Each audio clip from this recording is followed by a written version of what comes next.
Aquí comienza Paralímpicos, el podcast del Comité Paralímpico Español, con David Blay.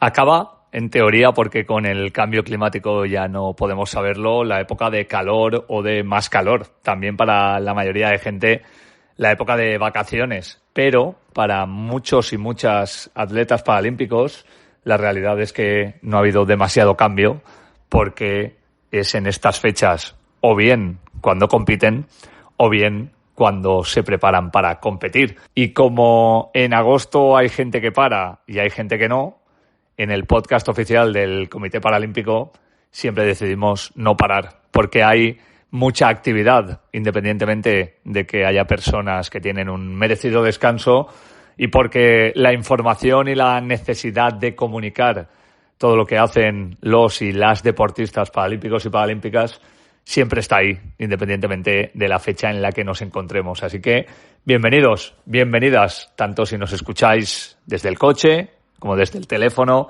como desde el monte, como desde la playa o desde un país lejano. La rueda no para, y menos en un mundo que siempre exige superación. Y este es el número especial de agosto del podcast que desde hace ya muchísimas semanas os acompaña para intentar acercaros un poco más al mundo del deporte con discapacidad.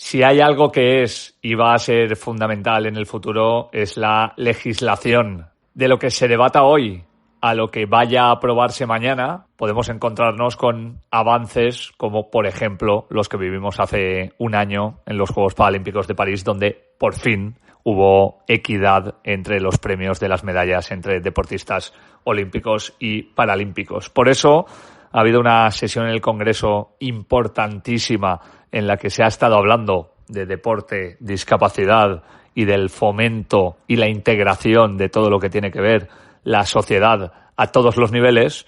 Y ahí tuvimos a Álvaro Gavilán, al que mandamos para que nos haga una crónica de cómo lo que se está hablando en estos momentos puede cambiar la vida de muchísimas personas en el futuro. Hola, muy buenos días, David. ¿Cómo estás en este caluroso mes de agosto? Hoy me pongo un poco más serio porque, por supuesto, vamos a hablar de deporte, pero también vamos a hablar de política, porque vamos a hablar de la Agenda Política Paralímpica 2025-2028. El pasado mes de julio, el Comité Paralímpico Español, junto con CERMI, el Comité Español de Representantes de Personas con Discapacidad, presentaron el decálogo de la Agenda Política Paralímpica para este nuevo ciclo, cuyo objetivo es impulsar de forma decidida el deporte de personas con discapacidad en el ámbito de las políticas públicas. Estas medidas fueron presentadas en el Congreso de los Diputados, en un acto que fue presidido por José Manuel Rodríguez Uribes, presidente del Consejo Superior de Deportes, Luis Cayo, presidente del CERMI, y Alberto Durán, presidente del Comité Paralímpico. A continuación, Luis Leardi presentó las 10 medidas, que se plantean como una hoja de ruta con una serie de reformas normativas, políticas públicas y acciones estratégicas para hacer que el deporte inclusivo sea una realidad para todas las personas en España. El acto también contó con 2 mesas redondas con personalidades del mundo de la política, del movimiento asociativo de la discapacidad y deportistas paralímpicos, en los que se debatieron problemas y necesidades del deporte para personas con discapacidad. Este decálogo abarca un espectro de medidas muy amplio, siempre haciendo hincapié que cualquier política deportiva debe tener en consideración a las personas con discapacidad de una manera transversal en todas y cada una de las propuestas que se hagan. Por ejemplo, entre las medidas está la de velar porque se tenga en cuenta la perspectiva de la discapacidad en la ley del deporte que se va a elaborar en los próximos meses. O, por ejemplo, y esta es una medida muy específica, la de financiar o reducir costes del material específico del deporte paralímpico, como las sillas de ruedas o las prótesis. Y una medida podría ser su inclusión en el catálogo ortoprotésico del Sistema Nacional de Salud. Así que nada, David, con esto ya me despido. Como ves, hay un trabajo brutal que hacer todavía en el ámbito de la política y el deporte paralímpico. Nos escuchamos el mes que viene. Un abrazo muy grande. Escuchábamos a Álvaro hablar de hacer historia en el futuro, pero para poder realizar ese cambio generacional y también de visión, nunca hay que olvidar el pasado y siempre hay que tener presente cuáles fueron los avances y de qué manera se consiguieron para tener en la cabeza qué pasos podemos dar de cara a mejorar la situación de los y las deportistas con discapacidad, no solo en el presente, sino también en los próximos años. Pero si algo nos ha enseñado la historia es que si la olvidamos, estamos condenados a repetirla. Y por eso es fundamental, como cada mes, escuchar al director de comunicación del Comité Paralímpico Español, Luis Leardi, que con su minuto paralímpico histórico nos pone en situación de lo que ocurrió hace ya muchos años. Si el nacimiento del movimiento paralímpico se sitúa en Gran Bretaña a finales de los años 40 del siglo pasado, de la mano del médico Ludwig Guttmann, en España, los albores del deporte de personas con discapacidad los datamos 2 décadas después, a finales de los 60, y podríamos personalizarlos en 2 figuras, Guillermo Cabezas y Juan Palau. Guillermo Cabezas era un arquitecto y una persona muy ligada al deporte desde siempre, que después se encontró con una discapacidad sobrevenida, la amputación de una pierna. En 1968 fue el fundador de la Federación Española de Deportes de Minusválidos, con el impulso del entonces delegado nacional de deportes, Juan Antonio Samaranch.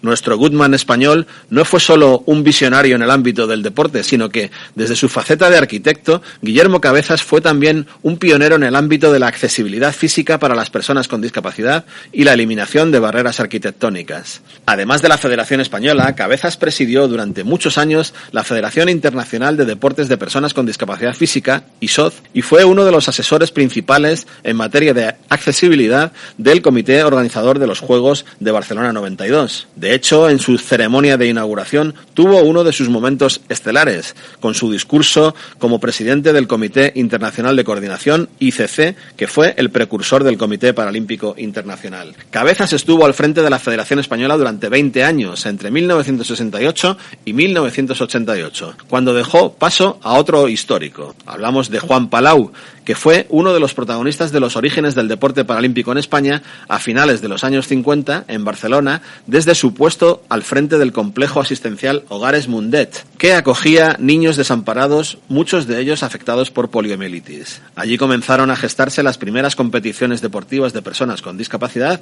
en nuestro país. Igualmente participó junto a Cabezas en la creación de la Federación Española de Deportes de Minusválidos, de la que fue vicepresidente entre 1971 y 1988. Ese año sucedió a Cabezas al frente de la federación y se mantuvo en su cargo de presidente hasta su fallecimiento en 2011. Palau también formó parte del equipo fundador del Comité Paralímpico Español en 1995, entidad de la que fue vicepresidente. Asimismo, ocupó cargos de la más alta responsabilidad en las Federaciones Internacionales de Deportes de Personas con Discapacidad Física, ISOD e IWAS.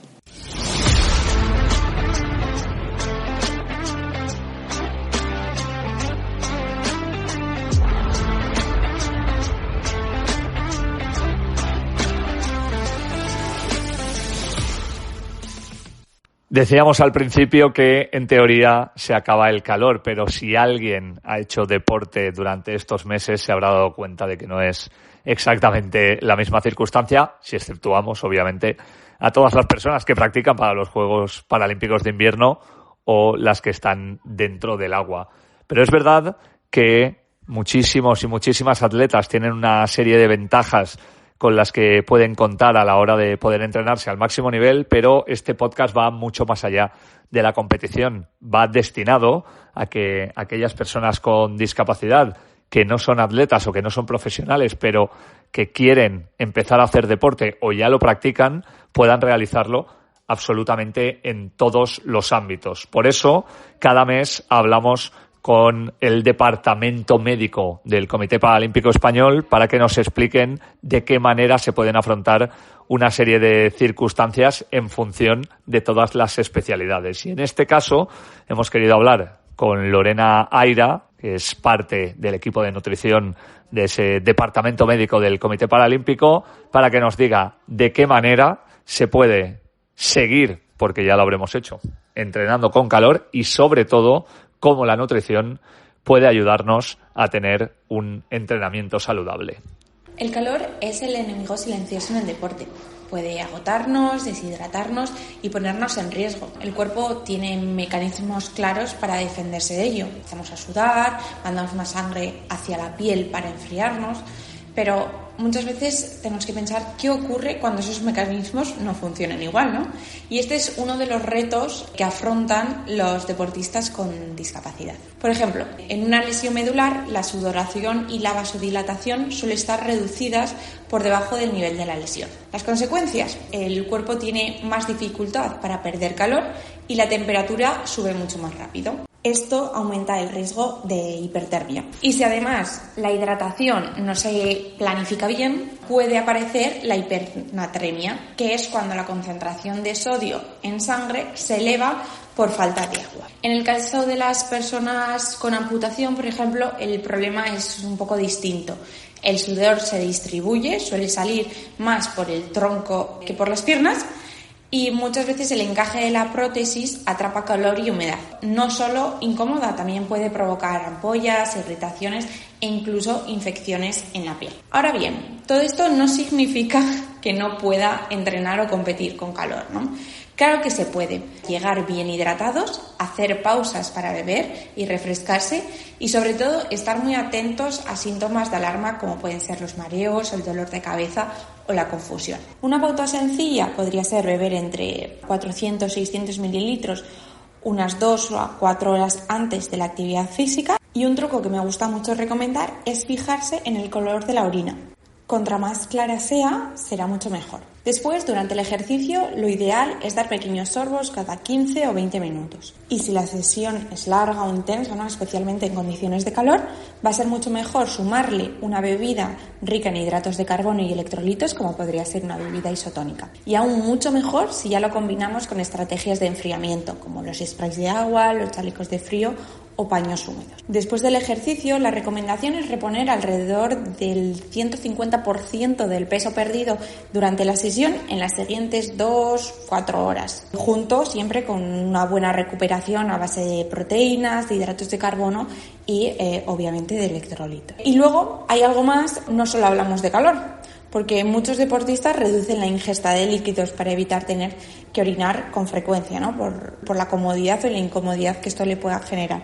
Esto, claro, aumenta el riesgo de deshidratación y muchos otros riesgos, como puede ser infecciones urinarias. También hay que tener en cuenta que influye la logística de comer y beber. En una handbike, la postura dificulta el uso de bidones durante las sesiones de entrenamiento. Y si hay poca movilidad en brazos o manos, por ejemplo, abrir una barrita o un gel es casi imposible. Aquí funcionan mucho mejores las mochilas de hidratación, geles con aperturas fáciles o snack que sean más líquidos. Aún así, quiero aprovechar para hacer un pequeño llamamiento, ¿no?, a las marcas o empresas, porque aunque las pajitas son un gran aliado para muchos de estos deportistas, los productos a base de azúcar se pegan y esto limita muchas veces la alimentación de estos deportistas durante la actividad. Y luego otros de los problemas que podemos encontrar es que en ciertas discapacidades, como pueden ser neurológicas, aparecen problemas para masticar y para tragar. Ayudan mucho las texturas adaptadas como los purés, los batidos o suplementos que estén listos, ¿no?, para beber. En resumen, el calor en el deporte paralímpico es un reto,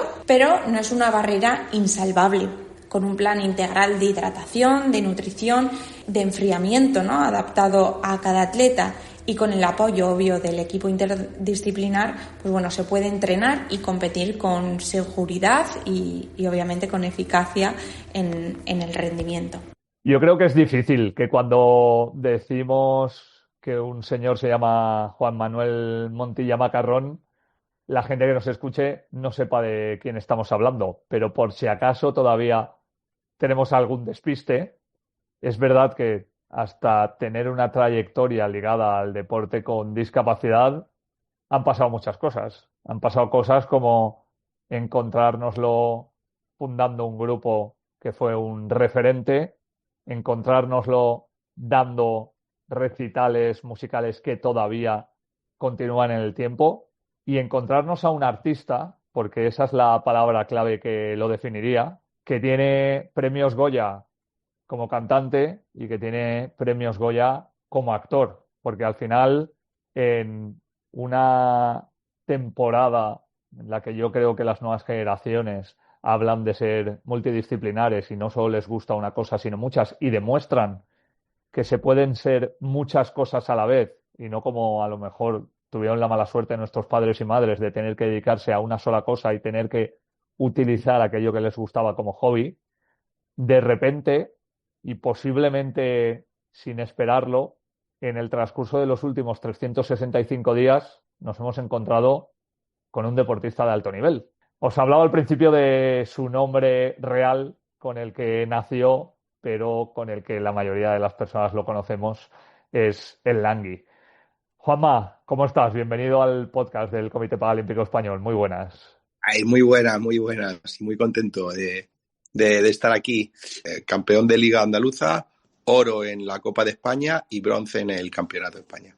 Eres un entrevistado inesperado, porque sí que sabíamos que siempre has sido una persona ligada al mundo del deporte y de hecho fuiste protagonista en la canción de Río de Janeiro de 2016 titulada Se salen para todo el equipo paralímpico español, pero yo no sé si en aquel momento, Langui, tú te esperabas que se abriera alguna puerta como la que se está abriendo para que pudieras ligarte al deporte en primera persona y no solo como artista. Ya, qué bueno eso, qué buena pregunta, porque a veces lo hablo con Juana, ¿no? Mi técnico, y con Champi, que al final Champi, la lanzadera deportiva, fue quien me captó, ¿no? Para hacer bocha.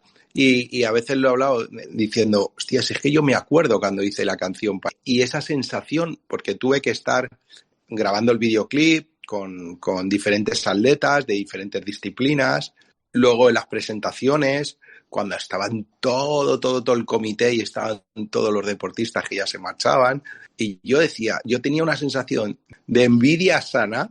Yo pensaba, decía, pero yo ya no puedo hacer esto, ¿no? Yo ya no hay deporte para mí, tenía que haber empezado de pequeño. Y me ponía en la cabeza, decía, natación, y yo decía, pues es que no nado muy bien, tío, si donde me cubre no aguanto mucho.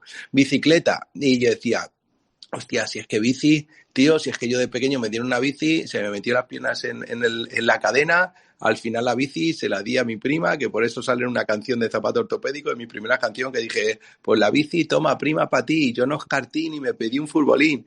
Buscaba, así rápidamente, veía a los atletas, veía a los deportistas y buscaba yo mi deporte, ¿no? Y decía tal. Y es verdad que vi la bocha, que la conocía ya, pero vi y una de las atletas estuvo rodando el videoclip.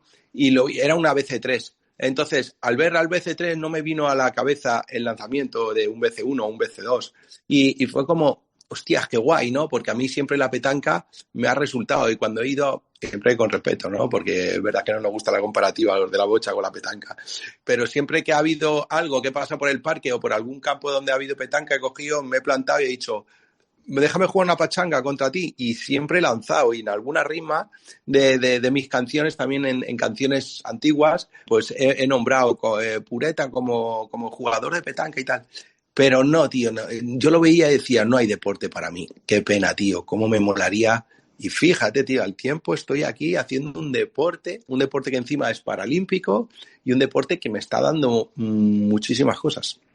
Quiero preguntarte, tú que vienes del mundo del arte, que vienes del mundo de la canción, que vienes del mundo de la actuación, que son mundos aspiracionales para la mayoría de la gente, ¿por qué, incluso siendo ganador de Goyas, habiendo tocado delante de miles de personas, cuando la gente habla de deporte le cambia la cara? Porque fíjate la trayectoria que tienes tú hasta ahora y cómo estás hablando de algo que se te abre después de todo lo que has conseguido en los últimos tiempos, que además seguramente cuando empezaste tampoco estaba en el pensamiento poder llegar al nivel al que has llegado, ¿no? Pues no lo sé, tío, pero al final yo creo que el deporte es tan sano, ¿no? Tan sano, a la vez tan competitivo, pero tan sano, tío. Y te hace estar en forma, te hace superarte, tiene muchos alicientes para que uno, cuando lo practica, su día a día le cambia en muchos aspectos, ¿no? Entonces yo creo que es eso, tío, que es eso lo que a mí me está haciendo. Date cuenta que yo no hacía deporte desde que era un canijo, desde que iba al cole. Yo al cole jugaba al fútbol, que decía, venga, el Langui al fútbol. Pues sí, cuando digo eso de portero me pongo a hacer una palomita ahí en algún vídeo tal, pues me viene porque yo de pequeño, pues lo he dicho 1000 veces, me gustaba mucho el fútbol y fue mi hilo conductor para superarme, porque bueno, yo no caminaba con tanta dificultad, caminaba igual con dificultad, pero la agilidad que tenía cuando tenía 10 años, 12, 7, 9 o 15, no es la que tengo ahora con 45. Obviamente mi espasticidad, me he vuelto más sedentario, intento castigarme las rodillas y demás, pero para levantarme, para estar en un rodaje, que tengo que estar muchas horas rodando de pie, una peli, una serie, que tengo que estar casi 2 horas de pie cuando me voy de gira o estoy en un concierto en el escenario, cuando estoy por casa, ¿no? Yo pues jugaba al fútbol y eso me hacía a mí superarme, aprender a vestirme, aprender a calzarme, aprender a levantarme del suelo rápido. Me lo ponían como, pues entonces no bajas, si no aprendes a ponerte los zapatos, si no aprendes a abrocharte, hoy no podrás bajar a jugar la pachanga abajo con los colegas. Entonces yo, más allá de eso, no hice más deporte. A los 12 años, 13, mis colegas empezaban a hacer las prácticas en el fútbol del barrio y en los equipos, o en el Rayo, en el Atleti, y acá a mí me decían, ¿puedes esperar ahí? Y yo decía, hostias, pues no va a ser para mí el fútbol. Entonces ya me desilusioné, abandoné, ya no jugábamos en los recreos ni en las pachangas debajo del portal. Ya mis amigos jugaban profesionalmente, o sea, profesional en fútbol base, pero los partidos oficiales de liga y los entrenamientos, y yo entré en Barrena. Menos mal que descubrí y apareció la música y apareció el hip hop, y ahí me aferré como cuando jugaba al fútbol de pequeñito, ¿no? Pero nunca más hice deporte y no tuve acercamiento al deporte adaptado. Por aquel entonces nadie, ni yo mismo, me fijé en él, ni nadie vino y me dijo, oye, tío, oye, hay un deporte para ti, realizas deporte, quieres que hacer deporte. Descubrir el deporte y que el deporte esté 24/7 en mí, hostias, me ha cambiado la vida, tío. Volviendo un poco a lo que hemos dicho al principio, a ese palmarés que has cosechado en un año y a lo que acabas de hablar, giras, rodajes, guiones. Hasta 2012 no entró en práctica el planado paralímpico que permitía a la mayoría de los deportistas de élite ser profesionales, y hemos hablado con muchos deportistas en este podcast durante los últimos años que nos contaban cómo tenían que compaginar el trabajo con los entrenamientos de alto nivel que suponen luego estar como atleta en unos juegos, por ejemplo. Te quiero preguntar a ti porque, claro, ya tienes una vida profesional hecha que además no vas a dejar de lado porque también te gusta mucho, aunque le vas añadiendo más cosas como la bochea. ¿Cómo es la locura, por ejemplo, tuya de este mes, en el que estás de gira, en el que estás preparando guiones y además te tienes que entrenar y encima generar competiciones? ¿Cómo estás viendo esto? Porque claro, tú de la bochea ya no parece que te vayas a salir así de repente, ¿no? No, por ahora no me voy a salir, al revés, me voy a meter mucho más de lleno. Quiero disfrutar de la bocha, quiero aprender mucho más. Llevo solamente una temporada, desde octubre del año pasado, ¿no? Y lo que empezamos la pretemporada. Llevo una temporada y lo que quiero es saber, sobre todo, mucha estrategia, porque la bocha es muy estratégico. Entonces, al final quiero saber más, quiero sentirme más suelto, quiero tener mucha más técnica y quiero meterme de lleno, quiero probar la bocha y estar ahí en la máxima competición posible, que es lo que me tiene motivado. Pero, mira, la verdad es que ha sido un poco locura. Mucha locura. Yo súper agradecido y sobre todo sin el equipo que he tenido al lado me hubiera sido complicado. Y al equipo me refiero pues a mi técnico, que es Juanan, a mi asistente, que es Zaida, a Champi, que digamos que puede ser el motor, por así decirlo, el tío. Al final ese equipo es el que pues que me han cuidado, porque ha sido muy complicado llegar a hacer todo. Muchas veces era imposible hacer el encaje de bolillos para entrenar, para asistir a las competiciones, tanto de liga como a las competiciones nacionales, y sobre todo mentalmente también, porque yo creo que me cargué mucho a presión cuando gané la liga y llegó el campeonato de Andalucía y ahí me rayé mucho. El campeonato de Andalucía, no la liga, el campeonato de Andalucía, y ahí no lo disfruté tanto. Me metí una presión que no debí, se me olvidó un poco por lo que yo había llegado a la bocha y a hacer deporte y sobre todo a poner tanto esfuerzo para intentar cumplir con el propósito que era, el primer propósito, intentar hacer el mayor número de partidos y jornadas y no perderlas porque tengo una obra de teatro, porque tengo un rodaje, una peli, porque tengo un concierto, ¿no? Entonces ahí digo que muy bien por la parte que le toca a Juanan, que es mi técnico, a Zaida, que es mi asistente, y a Champi y demás, de cómo cuidan al deportista, de cómo me hicieron cambiar el chip, y de ahí fui con todas las fuerzas y con todo el ímpetu y con volver otra vez con esa ilusión y sin esa presión a la Copa de España, que conseguí el oro, y al Campeonato de España, que conseguí el bronce, ¿no? Ahí fue un giro, ¿no?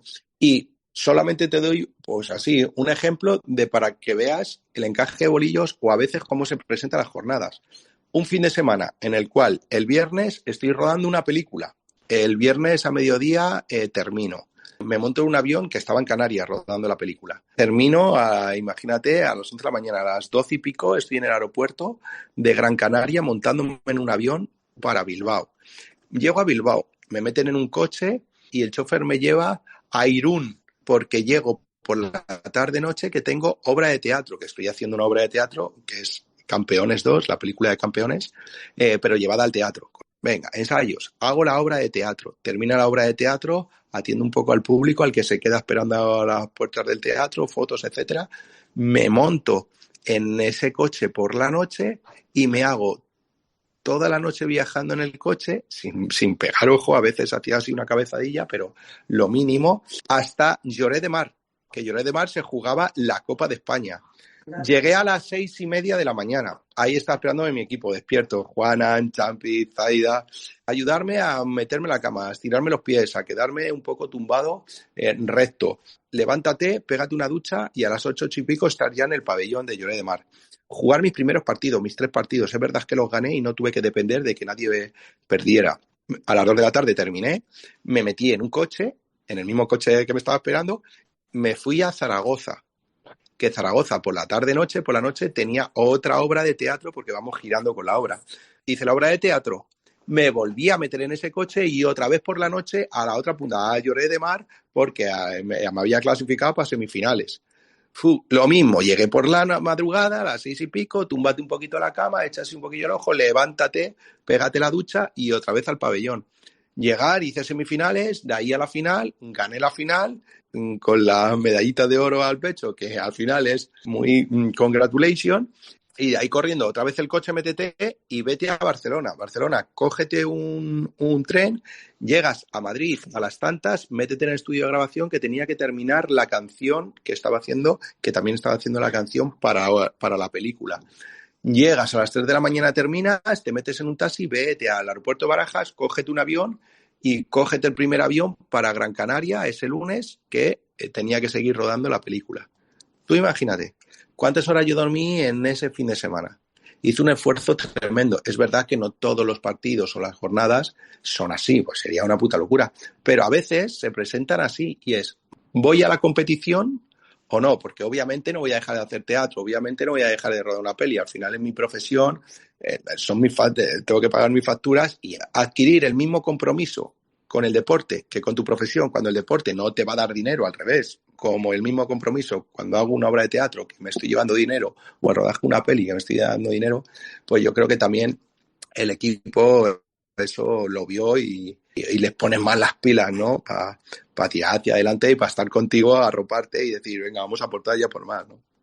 Hay una cosa que me gusta mucho de las entrevistas que has dado últimamente, Langui, que tiene que ver con que no querías que ningún titular hablara de los Juegos Paralímpicos. Y creo que hay dos cosas donde además se demuestra qué es lo que buscas aquí, que una de ellas es volver a hacer deporte, ya lo has dicho, que es algo importantísimo en tu vida, y la segunda es el respeto absoluto por la gente que lleva practicando bocha desde hace muchísimo tiempo y que puede ver, lógicamente, una irrupción como la tuya como algo muy positivo, como has dicho, para poder visibilizar el deporte, pero también el hecho de que estemos en un momento en el que lleven 15 o 20 años, incluso hayan ido ya unos juegos y parece que el foco aparezca ahora porque una persona relevante está dentro de esto. Pero la realidad es que con el palmarés que nos has dicho en un año, si esa evolución pudiera continuar, no sería descabellado, no vamos a hablar de Los Ángeles, pero no sería descabellado que tú empezaras a integrarte dentro de la élite, como ya estás por los resultados de la bocha en España. Y lo que te quiero preguntar es, ¿cómo ves ese tránsito de los próximos 2 años y dónde te ves en un futuro? mis sueños por cumplir son muchos que ya he ido cumpliendo, ¿no? Un sueño por cumplir del Langui. Me digo, ¿qué te digo? Grabar discos y hacer giras y girar por todos lados, ir al extranjero, eso ya lo he hecho. Hacer pelis, ganar unos Goya, yo qué sé, hacer programas de radio. Pues claro, me preguntas, ¿y ahora un sueño? Joder, pues claro, estoy haciendo un deporte paralímpico que me flipa y que yo soy muy competitivo, pero, tío, más allá de eso, es lo que tú dices. Primero, meterme ahí en la élite. Sobre todo muchas veces lo digo yo a mis amigos, ¿no? Cuando me preguntan o a gente, compañeros de profesión, músicos y más, y dicen, bueno, tío, bueno, les interesa que tú estés ahí, no sé qué, y te van a llevar como la selección o te van a pillar. Y yo digo, oye, que yo tengo que demostrar mucho más, porque hay gente detrás que viene de años atrás peleando y con un palmarés que flipas. Entonces, a mí no me van a regalar nada, al revés, tengo que dar el doble, ¿sabes? Y tengo que mis propios méritos y conseguir esos números. Si no consigo esos números, la selección española no me va a hacer un seguimiento y no me va a decir, oye, nosotros vamos a por todas y a por más. Y si al final llega y la selección española estoy en seguimiento, pues eso será genial para mí. Y si al final llego a estar convocado para hacer un internacional y vestir el chándal de la selección española, pues será una flipada que no me había planteado nunca. Se me ponen los pelos de punta, ¿no? Y dices, ostras, por eso te digo que contra más quiero más entrenar, quiero intentar tener más espacio para poder dedicar a la bocha y sobre todo para aprender mucha estrategia y mucha técnica, mucha estrategia y mucha técnica. Pues si tú empezaste tu carrera, Langui, con la excepción, estás demostrando efectivamente que hay excepciones para todo. Con 45 años, después de estar multilaureado en todas las artes habidas y por haber, en el teatro, en el cine, en las series, en la canción, ahora se abre una oportunidad nueva en el mundo del deporte y ojalá, como tú dices, que esa trayectoria, independientemente de que te lleve o no a unos juegos, te haga disfrutar de algo que habías dejado por imposible y que, como suele pasar en el mundo del deporte con discapacidad, de repente acaba apareciendo. Es un ejemplo clarísimo de que todo el mundo, en cualquier momento, tiene la posibilidad de poder hacer deporte. Un abrazo y seguimos en contacto porque seguro que esto no para aquí. Muchísimas gracias. A ti, tío. A ver si nos cruzamos, la verdad. Un besito grande.